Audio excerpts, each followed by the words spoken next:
1 മക്കബായർ അധ്യായം 12. സ്പാർത്തായുമായി സഖ്യം. സമയം അനുകൂലമാണെന്ന് കണ്ട ജൊനാഥൻ റോമാക്കാരുമായുള്ള സൗഹൃദം ഉറപ്പിക്കുന്നതിനും നവീകരിക്കുന്നതിനും വേണ്ടി ഏതാനും പേരെ തിരഞ്ഞെടുത്ത റോമായിലേക്ക് അയച്ചു. അതിനുവേണ്ടി തന്നെ സ്പാർത്തായിലേക്കും മറ്റ് സ്ഥലങ്ങളിലേക്കും അവൻ സന്ദേശമയച്ചു. അവർ റോമായിലെത്തി അവിടുത്തെ പ്രതിനിധി സഭയിൽ പ്രവേശിച്ചു പറഞ്ഞു, പ്രധാന പുരോഹിതനായ ജൊനാഥനും യഹൂദ ജനതയും റോമാക്കാരുമായുള്ള മുൻ സൗഹൃദവും സഖ്യവും നവീകരിക്കുന്നതിന് ഞങ്ങളെ അയച്ചിരിക്കുന്നു. യൂദാദേശത്തേക്ക് സുരക്ഷിതരായി മടങ്ങിപ്പോകുന്നതിന് അവർക്ക് ആവശ്യമായതെല്ലാം ചെയ്തു കൊടുക്കാൻ ബന്ധപ്പെട്ടവർക്ക് നിർദ്ദേശം നൽകിക്കൊണ്ടുള്ള കത്തുകൾ റോമാക്കാർ അവരെ ഏൽപ്പിച്ചു. ജൊനാഥൻ സ്പാർത്താക്കാർക്ക് എഴുതിയ കത്തിൻ്റെ പകർപ്പാണിത്. പ്രധാന പുരോഹിതനായ ജൊനാഥനും രാജ്യത്തിലെ പ്രതിനിധി സഭയും പുരോഹിതന്മാരും മറ്റ് യഹൂദരും സ്പാർത്തായിലെ തങ്ങളുടെ സഹോദരർക്ക് അഭിവാദനമർപ്പിക്കുന്നു.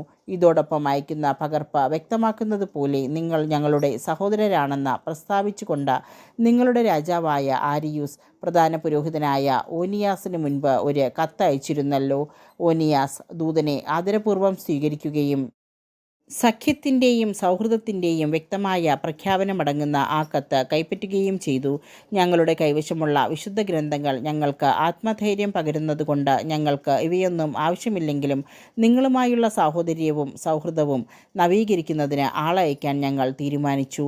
നിങ്ങൾ ഞങ്ങൾക്ക് കത്തയച്ചിട്ട് ഏറെക്കാലം കഴിഞ്ഞിരിക്കയാൽ നാം തമ്മിൽ അകൽച്ചയുണ്ടാകാതിരിക്കേണ്ടതിന് തന്നെ ഞങ്ങൾ നിങ്ങളെ ഓരോ അവസരത്തിലും തിരുനാളുകളിലും മറ്റ് വിശേഷ ദിവസങ്ങളിലും ബലിയർപ്പണത്തിലും പ്രാർത്ഥനകളിലും നിരന്തരം അനുസ്മരിക്കുന്നു.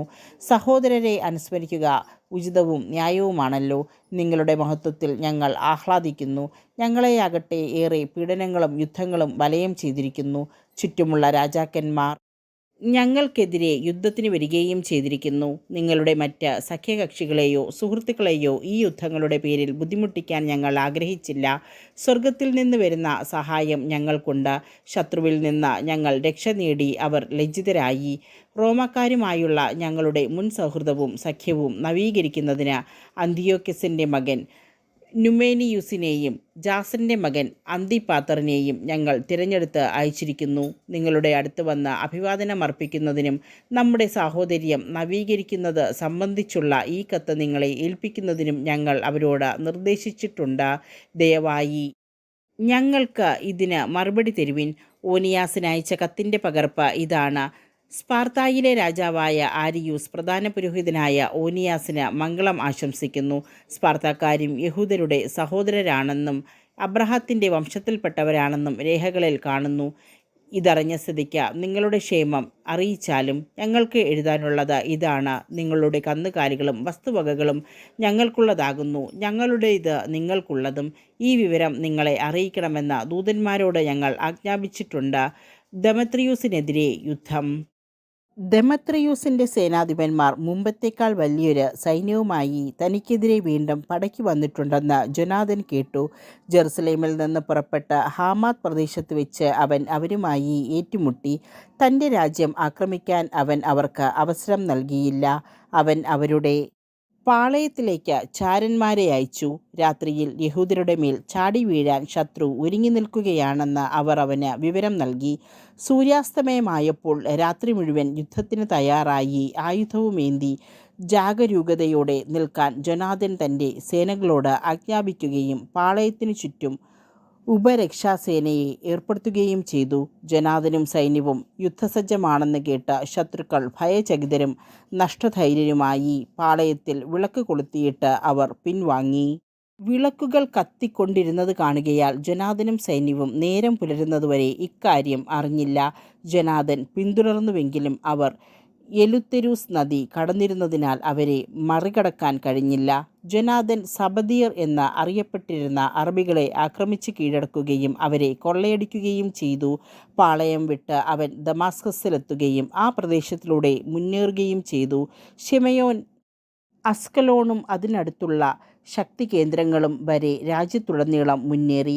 അവൻ ജോപ്പായിൽ കടന്ന് ഓർക്കാപ്പുറത്ത് അത് അധീനമാക്കി.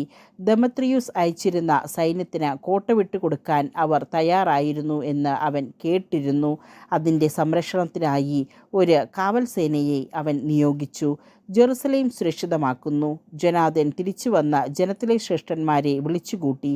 യൂദയായിൽ ശക്തിദുർഗങ്ങൾ നിർമ്മിക്കുന്നതിനെക്കുറിച്ച് ആലോചിച്ചു. ജെറുസലേമിൻ്റെ മതിലുകൾക്ക് ഉയരം കൂട്ടുക, സൈന്യത്തിന് ക്രയവിക്രയം നടത്താനാകാത്ത വിധം നഗരത്തെ ഒറ്റപ്പെടുത്തുവാൻ അതിനും കോട്ടയ്ക്കുമിടയിൽ ഉയർന്ന മതിൽ നിർമ്മിക്കുക എന്നിവയെക്കുറിച്ചും അവർ ആലോചിച്ചു. നഗരനിർമ്മാണത്തിനായി അവർ ഒന്നിച്ചുകൂടി. കിഴക്കുവശത്ത് താഴ്വരയിലുണ്ടായിരുന്ന മതിലിൻ്റെ ഒരു ഭാഗം നിലം പതിച്ചിരുന്നു. കഥേനാഥ എന്നറിയപ്പെടുന്ന ആ ഭാഗം അവർ പുനരുദ്ധരിച്ചു. ശിമയോൻ ഷെഫലായിലെ അദീദ നിർമ്മിച്ചു. ഓടാമ്പലുള്ള വാതിലുകൾ വെച്ച് അതിനെ സുരക്ഷിതമാക്കി. ജനാഥൻ ശത്രുകരങ്ങളിൽ ഏഷ്യയുടെ രാജാവായി കിരീടം ധരിക്കുന്നതിനും അന്ത്യോക്യസ് രാജാവിനെതിരെ കരമുയർത്തുന്നതിനും ടിഫ്രോ ശ്രമിച്ചു. ജനാഥൻ അത് സമ്മതിക്കുകയില്ലെന്നും തനിക്കെതിരെ യുദ്ധത്തിന് വന്നേക്കുമെന്നും അവൻ ഭയപ്പെട്ടു. തന്മൂലം ജനാഥനെ പിടികൂടി വധിക്കുന്നതിന് അവസരം അന്വേഷിച്ച് അവൻ സൈന്യവുമായി ബേത്ത്ശാനിലെത്തി. സമർത്ഥരായ 40,000 യോദ്ധാക്കളുമായി അവനെ നേരിടാൻ ജനാഥൻ ബേത്ത്ശാനിലെത്തി. വലിയൊരു സൈന്യവുമായാണ് അവൻ വരുന്നതെന്ന് കണ്ട ടിഫ്രോ അവനെതിരെ കരമുയർത്താൻ ഭയപ്പെട്ടു. ടിഫ്രോ ആദരപൂർവ്വം അവനെ സ്വീകരിക്കുകയും സുഹൃത്തുക്കളോട് അവനെപ്പറ്റി പ്രശംസിച്ചു പറയുകയും ചെയ്തു. അവന് സമ്മാനങ്ങൾ നൽകുകയും തന്നോടെന്ന പോലെ വിധേയത്വം പുലർത്താൻ സൈന്യത്തിനും സുഹൃത്തുക്കൾക്കും നിർദ്ദേശം കൊടുക്കുകയും ചെയ്തു. അവൻ ജനാഥനോട് പറഞ്ഞു, നാം യുദ്ധത്തിലല്ലാതിരിക്കെ ഈ ആളുകളെ നീ എന്തിനു ബുദ്ധിമുട്ടിച്ചു? ഏതാനും പേരെ നിന്നോടൊത്ത് നിർത്തിയിട്ട് മറ്റുള്ളവരെ അവരവരുടെ വീടുകളിലേക്ക് പറഞ്ഞയക്കുക. എന്നിട്ട് എന്നോടൊപ്പം ടോളമായിസിലേക്ക് വരിക. ഞാൻ അതും മറ്റു ശക്തിദുർഗങ്ങളും ശേഷിക്കുന്ന സൈന്യത്തെയും ഉദ്യോഗസ്ഥന്മാരെയും നിനക്ക് വിട്ടുതരാം. ഞാൻ തിരിച്ച് വീട്ടിലേക്ക് പൊയ്ക്കൊള്ളാം. ഇക്കാര്യം സാധിക്കുന്നതിന് വേണ്ടിയാണ് ഞാൻ ഇങ്ങോട്ട് വന്നത്. ജനാഥൻ അവനെ വിശ്വസിച്ച് അവൻ പറഞ്ഞതുപോലെ ചെയ്തു. അവൻ സൈന്യത്തെ തിരിച്ചയച്ചു.